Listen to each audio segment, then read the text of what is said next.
นี่เป็นทางไปขามงอยมันสิมีนาทั้งนานี่แล้วก็ห้วยที่คันบ้านขามงอยกับบ้านนาเบียนทางไปพนดองพุ่นละมาสุดทางนี้มันสิมีห้วยแถวพุ่นแล้วมีนามีอย่างไรสิมีห้วยเขาเบิ่งฟากพุ่นแล้วเป็นนาเบียนมีนาอย่างนี้สิเป็นนาขามงอยแถวนี้นาเบียนอยู่ฟากพุ่นพนทองนาเบียนแล้วแถวพุ่นนะสิซื้อพนทองก่อนนาเบียนอยู่พุ่นทางซ้ายพุ่นคือซีเมนต์บอลเห็ดทานบ่คิดว่าเขาก็เคยเห็นแต่น้อยๆบ่ฮู้เขาเห็นอะไรแท้บ่ได้ไปเบิ่งจังไปเบิ่งคักๆอย่างนั้นบ่อันนี้แถวนาขามงอยโอ้มันเป็นห้วยเป็นหนองได้แถวนี้นะมีป่าได้มีป่าได้เป็นบ้านนาได้นี่นะบ่มีเงินคนนี่ทั้งกลางนี่มันเป็นห้วยพากลางนะมาแต่พุ่นละห้วยตัวนี้มันซอดฮอดบึงท่าหลวงพอได้นี่เราบอกเอ็ดนี่มันสิเป็นบนพนเฮ็ดทานเด้อกดมันได้เห็นบ่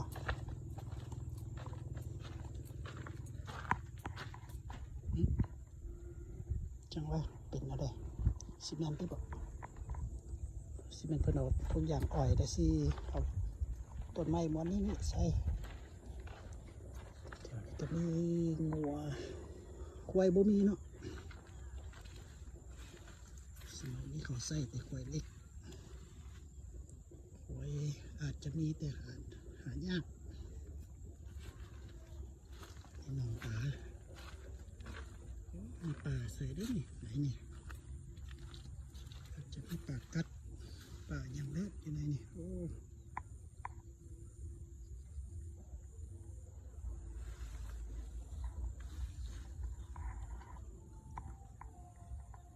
บรรยากาศเย็นเนาะ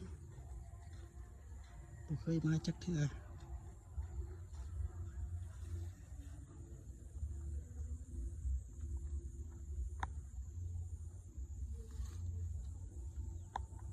บนอากาศดีในใจกลางเมืองเลย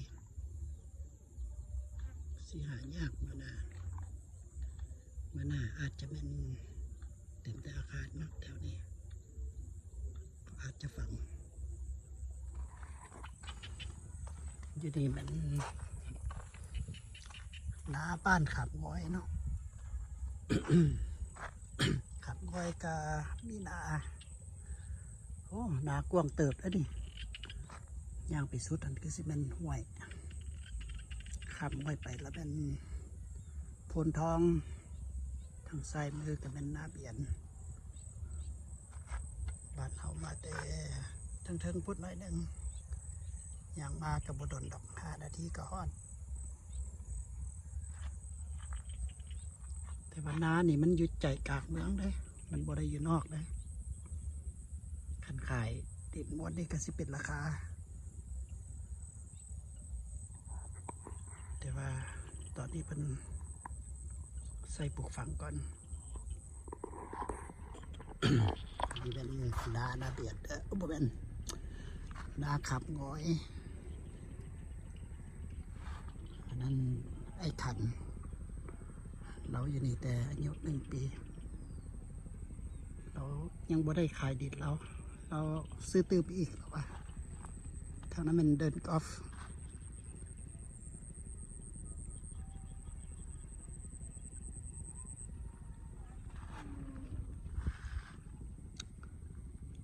ซื้อไปหลายเติบเดี๋ยวเห็นมาแต่ขามง้อยพี่น้องขันบ่มาหน้าขามง้อยนี่ก็สิบ่เห็นเลยแบบนี้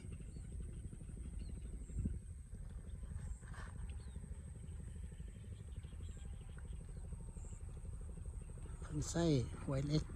เดี๋ยวเสียงปิ๊กปิ๊กตักตักเองเอาทางต่อไปเบิ่งดูเพิ่นว่าบ่เป็นห้วยแท้อันน้ำที่ว่าขันขามงอยกับนาเดียดได้ว่านะพนทองเพิ่นว่าหอมเป็นน้ำหอมเนาะแต่ว่าน้ำดีๆไปซอดฮอดบึงท่าหลวง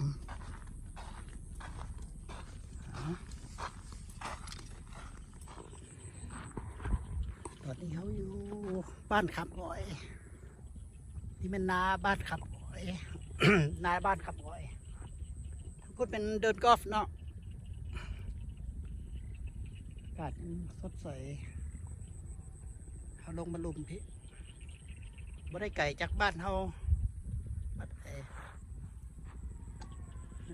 ย่างมากะประมาณ5 นาที50 นาทีถ้าขี่รถจักรประมาณ2 นาทีก็ฮอดแล้วเฮ้ยพวกยังมีนะนี่ใจกลางเมืองเด้อันนี้เป็นเมืองไซเซถาดินตอนนี้ยังอยู่วงจรของ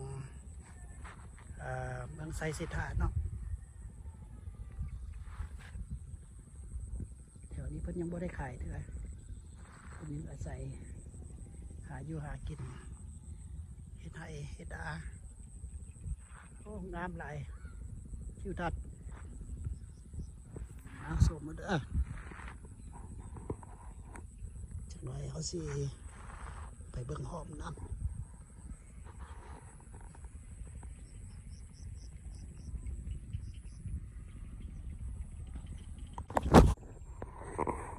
ตอนนี้มาหอดหอมแล้วเนาะหอมเอื้อนหอมขอเบิ้นห้วยหอมนี่มันขันนาเปลี่ยนในทองพ่นทองอยู่ทางพ่นฝากพี่เป็นขามง้อยบ้านขามง้อยนี่นาบ้านขามง้อยเป็นนี่คือหาป่าทางพ่นเป็นพวมตึกเบ็ดที่มีรถจักรแถวนี้โอ้มาหนาวไปสิมาลมกันด้วยขับเนาะอากาศเย็น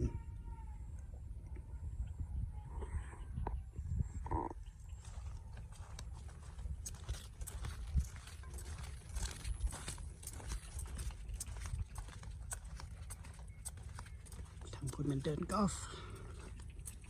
ปลูกต้นไม้คือต้นไผ่ต้นอย่างเป็นอย่างนั้น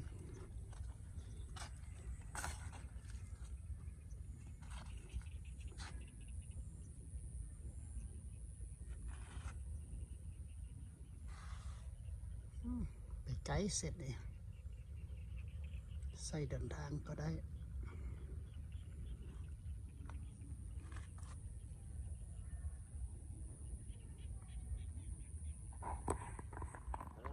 อันนี้เป็นตู้โซดามาหาป่า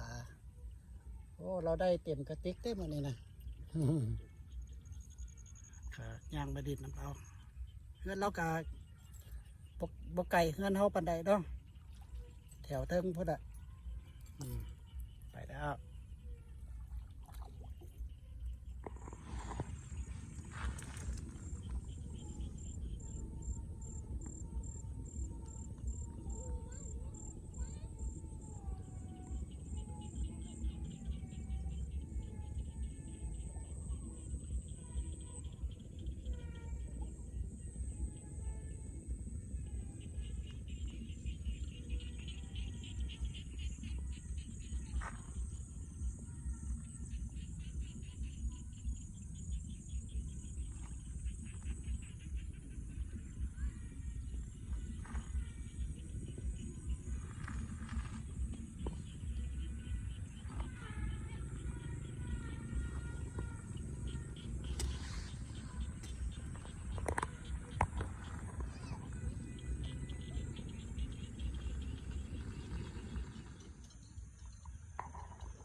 เคยเห็น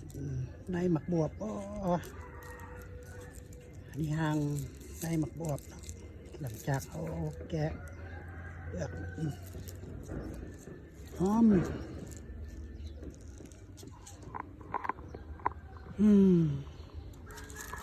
โอ้หมูกันเนาะงัวลายตัวนี้รวมไปกินหญ้าเยอะนะสิมีเฟืองหลายเนาะมาพบกับมาลมที่แถวห้วยแถวนาที่โอ้หลายตัวเนาะคือสิบโซนเนาะที่เนาะ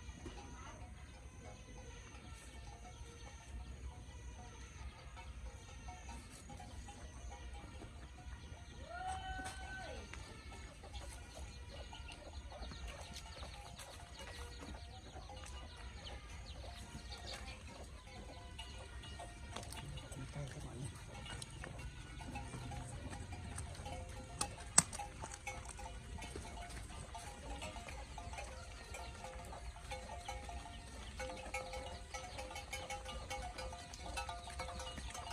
ใส่น้อย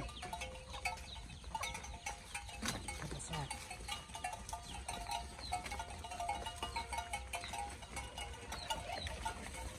ที่ประจักษ์ก็จะเป็นเจ้าของคนจักรไฟฟ้าเนาะเงียบสบายดีเพิ่นเลี้ยงงัวแบบนี้โอ้ได้เรื่องเนาะรถจักรไฟฟ้าเนาะ ไปแล้วลายตัวเนาะ